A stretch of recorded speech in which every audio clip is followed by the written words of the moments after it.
Hello everyone, I am Abhishek and I welcome you all to my YouTube channel ज्ञान दर्शन bye अभी। तो आप सभी दर्शकों का मेरे YouTube चैनल ज्ञान दर्शन बाय अभी में स्वागत है। हम लोग अपने इस सेशन का जो लैंग्वेज का मीडियम है वो भाषा जो है वो हम लोग इंग्लिश रखेंगे, यानी कि हिंदी प्लस इंग्लिश, ताकि हमारे जो दोनों मीडियम्स के स्टूडेंट्स हैं वो हमारे सभी टॉपिक्स को ईजिली समझ पाएँ। ठीक है, ये आप लोग के फीडबैक के अकॉर्डिंग ही जो मीडियम है हमने उसे चेंज किया है। ठीक है, तो एक हम लोग जस्ट ब्रीफ इंट्रोडक्शन देख लेते हैं। तो हमने क्या है कि इससे पहले के सेशंस में हमने advent of Europeans in India को कंप्लीट कर लिया है पूरी तरह से।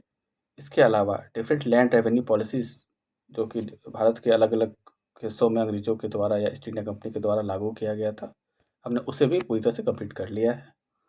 अब इस सेशन में हम लोग क्या करेंगे कि हम लोग ब्रिटिश कॉन्क्वेस्ट ऑफ इंडिया को पढ़ेंगे। ठीक है? तो ब्रिटिश कॉन्क्वेस्ट ऑफ इंडिया का जो हम लोग स्टार्ट करेंगे वो हम लोग बंगाल से करेंगे। ठीक है?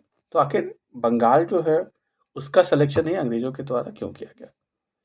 तो बंगाल को चुनने का कारण अनेक था। उसमें से एक कारण यह भी था कि बंगाल जो है गंगा और ब्रह्मपुत्रा के कहने के देखा जाए तो डेल्टा के आस-पास में वो पड़ता है। तो उसमें क्या होता है कि आपका जो वहाँ का जो क्षेत्र है या एरिया जो लैंड है वो आपका काफ़ी फर्टाइल है, यानी उपजाऊ है।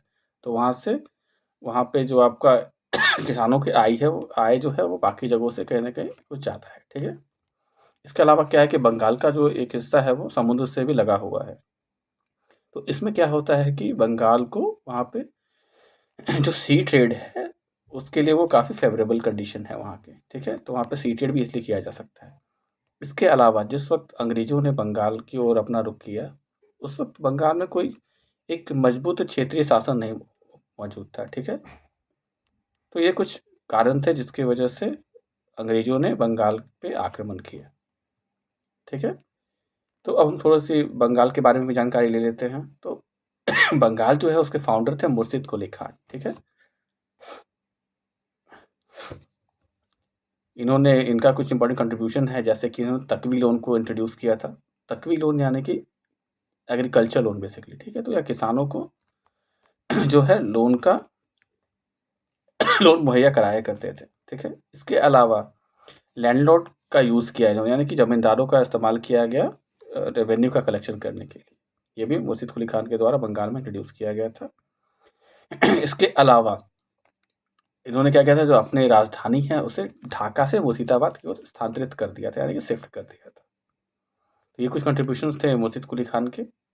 अब हम लोग अगले महत्वपूर्ण रूलर जो है वो है अली वर्दी खान। यहाँ पे एक चीज़ मैं बताना आपको चाहूँगा कि इससे पहले जो भी रूलर थे अली वर्दी खान से पहले, वो लोग क्या था कि मुगल्स जो थे वहाँ पे, मुगल जो एम्परर जो दिल्ली पे बैठे थे, उन्हें ये लोग सालाना अपने आय का कुछ हिस्सा एज अ ट्रिब्यूट उन्हें दिया करते थे। ठीक है? लेकिन अली वर्दी खान जब शासन में आते हैं 1740 से लेकर 1756 के बीच में, 1740 टू 1756, तो ये क्या करते हैं कि अंग्रेज़ों को जो सालाना इनकम जो आय जो आपका जो भी आया था उसका एक हिस्सा सालाना जो दिया जाता था, वो इन्होंने देना बंद कर दिया पूरी तरह से। ठीक है? तो इनका इनका बस एक यही एक इम्पॉर्टेंट पॉइंट है जो हमें याद रखना है अली वर्दी खान से रिलेटेड। इसके बाद जो है वो है सिराजुद्दौला, वो एक इम्पॉर्टेंट रूलर है। ठीक है? इनका शासनकाल जो है वो सिर्फ़ 1 वर्ष का ही था, यानी कि 1756 से लेके 1757 का। लेकिन इनके शासनकाल में ही बहुत महत्वपूर्ण घटनाएँ घटी, जिसकी वजह से आज भारत का जो है पूरी तरह से कहीं न कहीं देखा जाए तो कायाकल्प हो चुका था। ठीक है? यानी ब्रिटिश जो है अंग्रेज़ हैं उनका शासन जो है उसकी नींव इनके शासनकाल में ही रखी गई थी पूरी तरह से। ठीक है? तो आखिर सिराजुद्दौला और ब्रिटिशर्स के बीच में जो युद्ध हुए उसके कारण क्या थे? तो उसकी शुरुआत होती है कि अंग्रेज़ जो हैं वो कलकत्ता का किलाबंदी कर रहे थे, यानी कि फोर्टिफिकेशन कर रहे थे, जिसका विरोध जो है दौला के द्वारा किया गया। ठीक है? कि आप आखिर व्यापारी हैं तो आपको फोर्टिफिकेशन की क्या ज़रूरत है? तो यह कर इन्होंने सिराजुद्दौला ने अंग्रेज़ों का विरोध किया, बट अंग्रेज़ जो है इस बात से नहीं माने। ठीक है? वो अपना फोर्टिफिकेशन जो है वो कंटिन्यू रखे। और इसका परिणाम यह हुआ कि सिराजुद्दौला के द्वारा जो है ब्रिटिशर्स पे अटैक कर दिया गया। ठीक है? कलकत्ता में उन्होंने अंग्रेज़ों पे अटैक कर दिया। तो इसमें ही एक इम्पॉर्टेंट घटना घटती है जिसे ब्लैक होल ट्रेजेडी कहते हैं। तो जब इन्होंने अटैक किया, सिराजुद्दौला ने अंग्रेज़ों पे अटैक किया कलकत्ता पे, तो अधिकांश अंग्रेज़ जो थे वो एक द्वीप पर भागकर चले गए थे समुद्र के अंदर, ठीक है? बट कुछ अंग्रेज़ जो थे वहीं रह गए थे, लगभग 150 के आस-पास, ठीक है? तो सिराजुद्दौला ने क्या किया कि उन्हें अरेस्ट करके पकड़कर एक छोटे से कमरे में कैद कर दिया, ठीक है? उनका इरादा उन्हें मारने का नहीं था, बट क्या था कि उन्होंने उसे उसे कैद कर दिया, पर वो जगह जो है काफ़ी छोटा और संकीरा था, ठीक है? तो क्या होता है कि वहाँ पे उसमें से लगभग 123 लोगों की मृत्यु वहाँ पे दम घुटने की वजह से हो जाती है। जब गेट खोला गया तो 123 लोग जो है वहाँ पे मृत पाए जाते हैं। तो इसे ब्लैक होल ट्रेजेडी कहा जाता है, इस घटना को, ठीक है? उसके बाद क्या होता है, तो इस घटना से विचलित होकर अंग्रेज जो है क्या करते हैं कि जो साउथर्न पार्ट में जो उनकी जो अदर रेजिमेंट्स थे आर्मी की, उन्हें वो बुलाकर वापस बुला लेते हैं और सब मिलकर जॉइंट अटैक कलकत्ता पे करते हैं, ठीक है? सिराजुद्दौला पे बेसिकली करते हैं। तो उस वहाँ पे उस अटैक में क्या होता है कि जो सिराजुद्दौला है उनकी हार हो जाती है। ये युद्ध जो है पलासी में होता है, ठीक है? 1757 23 जून 1757 में यह युद्ध होता है और यहाँ पर सिराजुद्दौला की पराजय हो जाती है, ठीक है? यह जो युद्ध है इसके बारे में और यह भी कहा जाता है कि यह ऐसा युद्ध था जो एक्चुअल में कभी लड़ा ही नहीं गया, ठीक है? तो ऐसा इसलिए कहते हैं क्योंकि यहाँ पर जो सिराजुद्दौला है उसके जो आर्मी कमांडर थे मीर जाफ़र, उनके द्वारा क्या होता है कि वो गद्दारी कर देते हैं कहीं न कहीं, ठीक है? वो अंग्रेज़ों के साथ मिल जाते हैं और अंग्रेज़ों के साथ मिल के क्या करते हैं कि वो जो युद्ध होता है वहाँ पर जो सिराजुद्दौला है, वहाँ पर जो आर्मी होती है वो लड़ती ही नहीं है, ठीक है? और सिराजुद्दौला का जो हत्या है वो महल में ही कर दिया जाता है, ठीक है? और इस युद्ध के जो नेतृत्व है अंग्रेज़ों की तरफ से रॉबर्ट क्लाइव के द्वारा किया जाता है और इस युद्ध की वजह से ही रॉबर्ट क्लाइव जो है उन्हें father of sorry British Empire India कहा जाता है, ठीक है? इसका जो है परिणाम क्या होता है, यह जो युद्ध होता है बैटल ऑफ पलासी, उसका आउटकम के बारे में हम थोड़ा सा देख लेते हैं। तो यहाँ पे क्या होता है कि जो आपका मीर जाफ़र जो होता है, जो सब उससे पहले आपका सिराजुद्दौला का सेनापति हुआ करता है, वह अब बंगाल का नवाब बना दिया जाता है अंग्रेज़ों के द्वारा, ठीक है? इसी शर्त पर अंग्रेज़ों की सहायता मीर जाफ़र ने की थी, ठीक है? तो अंततः युद्ध खत्म होने युद्ध यानी कि बेसिकली सिराजुद्दौला की मृत्यु के बाद जो मीर जाफ़र है उसे बंगाल का नवाब बना दिया जाता है और यहाँ पे जो दीवानी राइट्स है यानी रेवेन्यू राइट्स जो है आपका बिहार, बंगाल और उड़ीसा का, वह जो है अंग्रेज़ों को हस्तांतरित कर दिया जाता है, ठीक है? और मीर जाफ़र जो है उसे अंग्रेज़ों को 2 करोड़ रुपए जुर्माना देना पड़ता है। किस लिए? इसलिए क्योंकि उसके ऊपर अंग्रेज़ों ने यह कहकर जुर्माने को वसूला कि आपने अंग्रेज़ों के खिलाफ युद्ध छेड़ा है, इस वजह से आपको यह जुर्माना भरना पड़ेगा, ठीक है? कुछ दिनों बाद क्या होता है कि आपका मीर जाफ़र जो है उसे हटाकर फिर से मीर कासिम को बंगाल का नवाब बना दिया जाता है, ठीक है? और मीर कासिम कुछ दिनों तक नवाब रहता है और उसके बाद फिर से वापस मीर जाफ़र को नवाब बना दिया जाता है, ठीक है?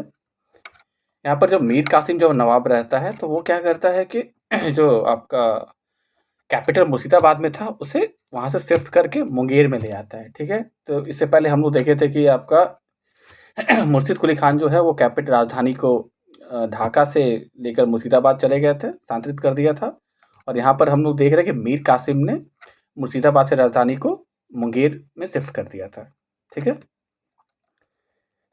इसके बाद हम लोग क्या करेंगे, बैटल ऑफ बक्सर के बारे में पढ़ेंगे, ठीक है? तो बैटल ऑफ बक्सर कब होता है? 1764 में, ठीक है? यानी कि 1764 में।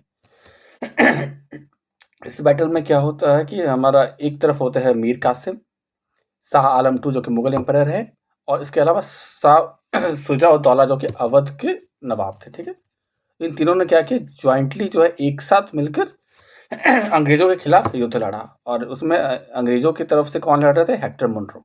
यहाँ पर क्या होता है कि शाह आलम टू के नेतृत्व में जो सेना लड़ रही थी, उनका जो संयुक्त सेना थी उसका बेसिकली पराजय हो जाता है, यानी कि वहाँ पर वो लोग युद्ध हार जाते हैं और हेक्टर मुनरो जो है अंग्रेज़ों की तरफ से लड़ रहे थे, वो युद्ध जीत जाते हैं।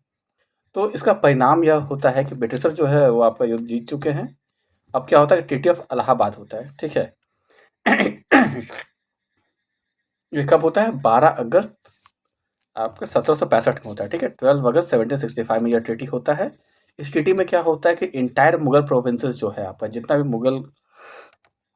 मुगल के अंदर जो भी क्षेत्र आते हैं उस वक़्त, ठीक है? वो सभी जो है वो अंग्रेज़ों के अंदर चले जाएँगे, ठीक है? इस ट्रीटी को करने के लिए रॉबर्ट क्लाइव जो है उन्हें वापस बुलाया जाता है इंग्लैंड से, और वह ट्रीटी को यहाँ पर वो कंक्लूड करते हैं। तो यहाँ पे जो ट्रीटी है आपका शाह आलम टू और रॉबर्ट क्लाइव के बीच में इस ट्रीटी को साइन किया जाता है, ठीक है? इसके बाद क्या होता है, इस ट्रीटी का रिजल्ट यह होता है कि बंगाल में अब क्या होता है, डुअल गवर्नमेंट इशू हो जाता है बेसिकली, ठीक है? डुअल गवर्नमेंट सिस्टम हो जाता है, यानी कि द्वैध शासन का शुरुआत हो जाता है। यहाँ पे क्या होता है कि बेसिकली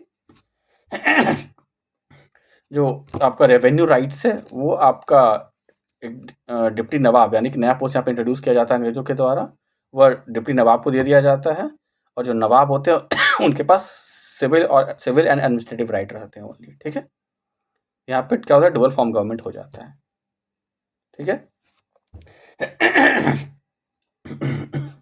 और ये जो डुअल फॉर्म ऑफ गवर्नमेंट यहाँ पे स्टार्ट किया जाता है आपका रॉबर्ट क्लाइव के द्वारा, ये जो द्वैध शासन है, इसे वापस जो वैरन हेस्टिंग जब आएंगे यहाँ पर गवर्नर बन के, तो ये इसे वापस हटा देंगे, ठीक है? तो जब ये आपका डुअल फॉर्म गवर्नमेंट स्टैब्लिश होता है बिहार में, उस वक्त क्या होता है कि जो सिताब राय है उन्हें बिहार का एक डिप्टी गवर्नर बनाया जाता है, ठीक है? और इसमें क्या होता है कि जो मुगल एम्परर शाह आलम थे, उन्हें पेंशनर बनाकर उन्हें अपने शासन को छोड़कर उन्हें वापस दिल्ली में लाल किला जो है वहाँ पर उन्हें भेज दिया जाता है, और उन्हें सालाना जो है 26 लाख रुपए का पेंशन दे दिया जाता है, ठीक है?